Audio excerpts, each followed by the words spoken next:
بسم اللہ الرحمن الرحیم۔ سبق نمبر ہے 4، عزت نفس، سیلف اسٹیم۔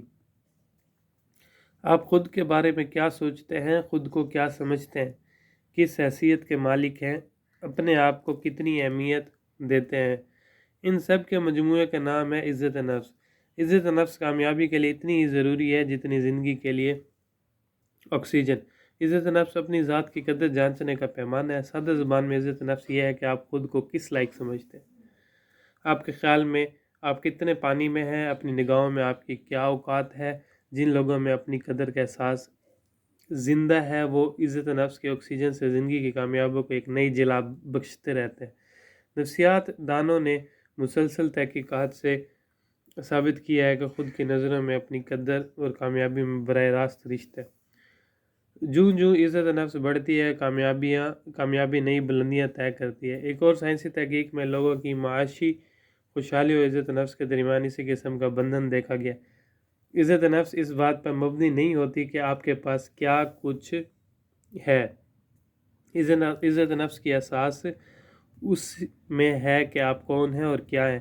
عزت نفس کا مطلب اپنے بارے میں احساس ہے کہ میں باصلاحیت ہوں، صحیح ہوں، مکمل ہوں اور مجھے خوش رہنے کا حق ہے۔ عزت نفس اپنے ذہن اور سوچ پر اعتماد کا نام ہے کہ میرے سامنے جو بھی مشکلات اور حالات ہیں میں ان کا مقابلہ کرنے کی سخت رکھتا ہوں۔ عزت نفس سے مراد اپنی اس اہلیت پر بھروسہ کرنا ہے کہ میں جو چاہوں سیکھ سکتا ہوں، اپنے لیے مناسب فیصلہ کر سکتا ہوں اور آنے والی تبدیلیوں کا مقابلہ کر سکتا ہوں۔ عزت نفس آپ کو یہ بتاتی ہے کہ کامیابی، خوشحالی، اطمینان اور جیت ہر انسان کی طرح آپ کا بنیادی اور فطری حق ہے۔ عزت نفس زندگی بخش دعاؤں کی طرح اہم ہے اور اس کی غیر موجودگی مقاصد اور خوابوں کی موت ہے۔ عزت نفس کا مطلب لمحاتی خوشی نہیں ہے جسے فوری طور پر کوئی ڈرگ یا منشیات استعمال کر کے حاصل کیا جا سکتا ہو۔ عزت نفس بڑھنے کے لیے یہ ضروری ہے کہ انسان خود کو قبول کرے، یعنی ہر قدم جو وہ اٹھائے اس کی ذمہ داری قبول کرے۔ اپنے ہر فعل، ہر رویے اور فیصلے سے جنم لینے والے نتائج، چاہے وہ خوشخبریاں ہوں یا بری خبریاں، کامیابیاں ہوں یا ناکامیاں، خوشی ہو یا تنگ دستی، ترقی ہو یا تنزلی، ان کی ذمہ داری لے اور سمجھے کہ میں اپنی ذات کے کسی بھی حصے سے کبھی انکار نہیں کروں گا، غلط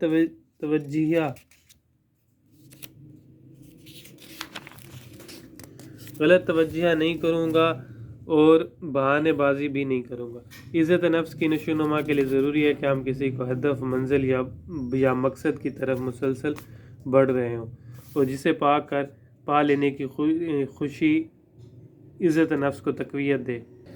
ہمیں اصل خوشی اپنے آپ کو نہیں بلکہ دوسروں کو آسانیاں پہنچا کے ملتی ہے۔ یاد رکھیں، دنیا کی سب سے بڑی رائے آپ کی اپنی رائے ہے اور آپ کے بارے میں لوگوں کی رائے آپ کی رائے کی بنیاد ہوتی ہے۔ عزت نفس ایک پھلدار درخت کی طرح ہے جس کی چھاؤں میں آپ کی کامیابیاں پروان چڑھتی ہیں۔ اس درخت کو پانی دیجیے، مثبت سوچوں سے اس کی آبیاری کیجیے، اسے منفی اور زہریلی باتوں کی جڑی بوٹیوں سے بچائے۔ عزت نفس قدرت کا وہ انمول تحفہ ہے جو آپ کو بیٹھے بٹھائے نہیں مل سکتا، اس کی تحفے کی قیمت ادا کرنی پڑے گی۔ اس تحفے کو پانا پڑے گا۔ اس کو پانے کے لیے کئی جتن کرنے پڑیں گے، ثابت کرنا پڑے گا کہ آپ اس تحفے کو وصول کرنے کے لیے تیار ہیں۔ خود پسندی، غرور، تکبر، دوسروں کی حد تک خبت عظمت کے جعلی سیر سے نکل کر اپنی اور دوسروں کی سچے دل سے عزت کرنا شروع کیجیے۔ اپنی ذات کے اثار سے نکل کر خود فریبی پر مبنی خود پسندی کے جال کو توڑ کر ہر انسان کو عزت و احترام کے لائق سمجھنے سے ہی آپ اپنے دل میں اپنی سچی محبت کے جذبے کو بڑھا سکتے ہیں۔ عزت نفس کی جڑیں ہماری کامیابیوں سے نہیں پھوٹتی بلکہ ان رویوں اور عادتوں سے پھوٹتی ہیں جو کامیابی کی راہ ہموار کرتے ہیں۔ عزت نفس اس وقت جڑ پکڑتی ہے جب آپ اپنی زندگی کی دوڑ اپنے ہاتھ میں پکڑ لیتے ہیں۔ اس کی سرگرمیاں کیا ہیں جن کو ایکٹیویٹیز کہا جاتا ہے؟ کم از کم اپنی 20 خوبیاں لکھیں۔ دوسری ہے کم از کم 50 اللہ کی 50 نعمتوں کو شمار کریں جس سے آپ فائدہ اٹھا رہے ہیں۔ سرگرمی نمبر 3، ہر بچہ کلاس میں کھڑا ہوگا اور یہ کہے گا کہ میں سب سے بہترین ہوں اور میں اللہ کی دی ہوئی نعمتوں کا بہترین استعمال جانتا ہوں۔ سرگرمی 4، عزت نفس تجزیہ۔